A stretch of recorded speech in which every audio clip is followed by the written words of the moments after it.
Hello and welcome. My name is Tim Shaw. I'm one of the Government Affairs Directors for the Pacific West Association of Realtors. I am pleased to be joined today by the Mayor of Santa Ana, Mayor Valerie Amezcua. Hi, Tim. Yes, Valerie Amezcua, Mayor of Santa Ana. How are you today? Great. So thank you for taking the time to meet with us and talk to the Realtor membership we have out there. So Honored. we I'm represent the honored. Santa Ana area, and so your constituents. Can you tell everybody what you did before becoming mayor? So before I was elected mayor, I sat on the Santa Ana Unified School Board for 8 years. Out of those 8, 5 of them were in the leadership president or vice president. And then during that time also, I spent 30 years with the Orange County Probation Department as a supervising probation officer. I worked in the area of domestic crimes, domestic violence, sex crimes, organized crimes, gangs. You know, that fun stuff. Sounds fascinating. Well, great. That's a great career in public service, so thank you. Thank you. Now, as mayor, you've recently been able to join the Orange County Transportation Authority Board, which has got to be a lot of fun, Oh, it is. especially considering the big project in Santa Ana, the streetcar project that everyone's seen being built over the last several years. So how's that going?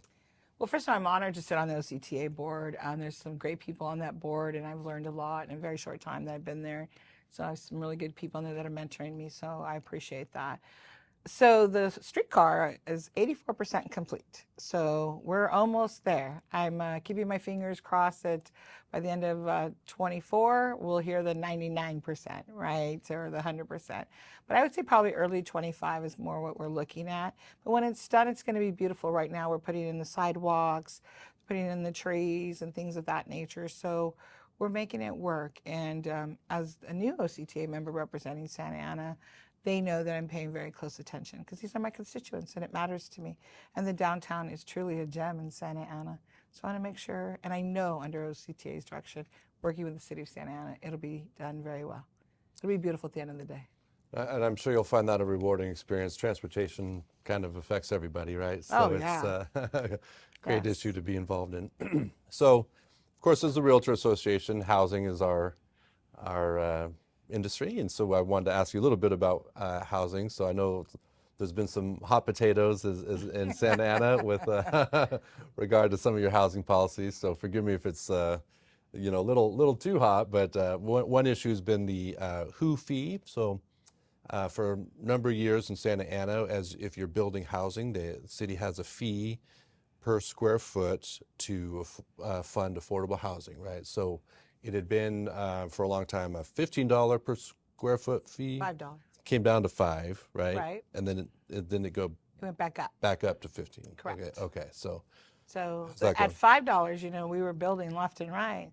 And now at $15, our city is not being built up as quickly as we'd like to see it. And it's because of the fee. It caused some hesitation and some challenges. I just want to be really clear. I was not the mayor when that was voted for. I don't think I would have voted for the $15. When I look at it from generating revenue for our city, long-term, financially, how would that help us as a city? I'm going to look today and say, wow, we don't have we have projects, but not as many as I'd like. But when we had it as $5, we had more projects. So kind of weigh it out. So that's where we are today. There's some Okay. good projects going on, but we could have more. Okay.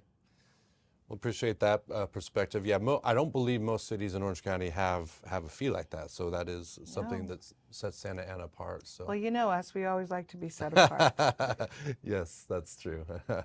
I don't know if it's good or bad, but we do. So along those lines, I was going to ask about the other, elephant in the room on housing is the rent control, of course.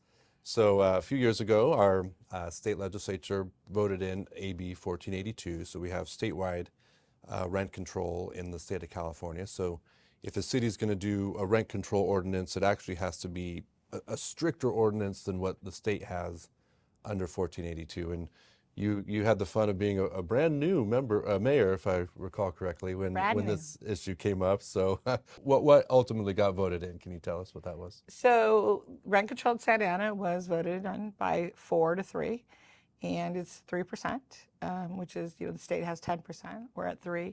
And we do need rent control. We need people to be able to live and afford to live.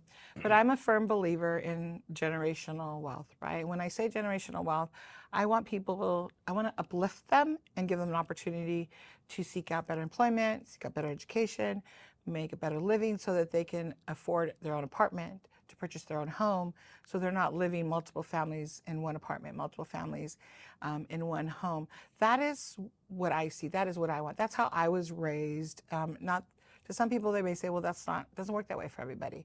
But it does take a lot of hard work. And is it going to hurt us again as the mayor of Santa Ana? I'm always looking for those long-term plans, right? I don't live for the moment today because our finances may change tomorrow. So we always have to be fiscally responsible. And so is this going to help us or is it going to hurt us? I voted no on that issue because we knew at some point it was going to eventually get to the renters. And I don't want it to get to the renters. But it may end up getting to the renters. I know I've been contacted by many constituents that have said, they're asked to pay certain fees and whatnot. And so that was one of my biggest fears is it going to get to the renters because the city of Santa Ana, the majority of the council that voted on that have made it so difficult for landlords and owners and to really make those changes necessary without affecting the renters. If I would have had my way, I would have said, okay, apartment A over there, we know it does a terrible job. We know that they need some assistance. As a city, let's reach out to the owner and say, we're not going to allow this. We're going to give you code violations, fix it, work with your renters. Let's do this together, right? Because it's about relationships and working together. Okay, that apartment over there never had a problem. They've had the same renters for 20 years. We're going to leave them alone. That apartment over there, they need a little bit of help. That's kind of the approach I would have taken because now we're going to be spending millions of dollars in other areas that I won't go into because we're can't discuss them. But it's going to take us down a road that's going to cost the city a lot of money. Well, thank you for being a good sport. Letting me ask you those probably tough questions. Those really hard questions. Yeah, they got a lot of people, excited and definitely. I think the meeting went till something like 3 a.m. or something really. So when I wasn't here, yes, when they voted on it, they voted at 3 o'clock in the morning. Yeah. Yes, and nobody should be voting on anything at 3 o'clock in the morning. I like to have the meetings now. I do 3 rounds per council, 3 minutes. I don't think we should be here till 3 in the morning. Not because I don't want to be here. Well, I'd like to be at home asleep, but because we don't make good decisions at 3 in the morning. You have officers and firemen that are out there working at 3 in the morning. Yes, they're ready. They're always on, right? But as a council, you have to start to feel just that drain, 1, 2 o'clock in the morning. So what a big decision that they made at 3 o'clock in the morning that's going to affect so many lives. Yeah. I think that's generally probably a good policy. No good decisions that happen after a certain point, right? So that's right. Maybe if I could back up, how is the city just doing, financially and otherwise? Right now we're doing good. We're starting the budget process. As always, we need to tighten up our belts, and we're going to be working on that. We'll have a update tonight, actually, the start, and then in June we will hopefully get the budget across the finish line. Last year, I'm proud to say, as the new mayor, we got the budget across right on time. There was no delay, and that's big for the mayor, right? That's one of the things you want to accomplish as a mayor. You want to get the budget approved and across so that we can do the work. We have new parks. We're working on some new projects. Memorial Park will have a new pool. We're in negotiations. We're doing well. We're doing well. There's some things that we need to improve upon, of course. We need to hire additional police officers. We are lacking 39 positions, and those are boots on the ground that need to be there. We need to hire them. We want people to want to come to Santa Ana because it's a good city to work and live and do business in. But we also need to make sure that we're safe. So fiscally, we're okay today. However, you come back on another day, and we'll talk about Measure X, because when that sunsets, first sunset is $30 million loss. Second one is $65 million loss. So what are we going to do then? Take it back out to the voters? No, we should have never implemented it in the first place, in my opinion. Okay. Boy, we're just having all kinds of fun here.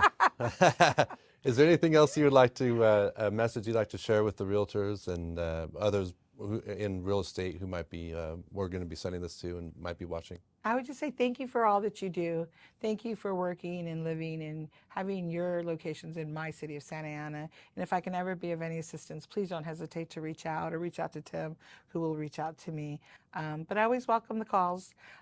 And please never be afraid or hesitate to send me any information that you think that I need to know, because I love to stay on top of things. And sign up for my newsletter. It goes out every single month. Okay. And I enjoyed that. Oh, I'm on the good. list, so Good. You're a fan. yes. Well, yes, very much so. So once again, Santa Ana Mayor Valerie Amezcua, we appreciate the time, and we'll see you next time. See you next time.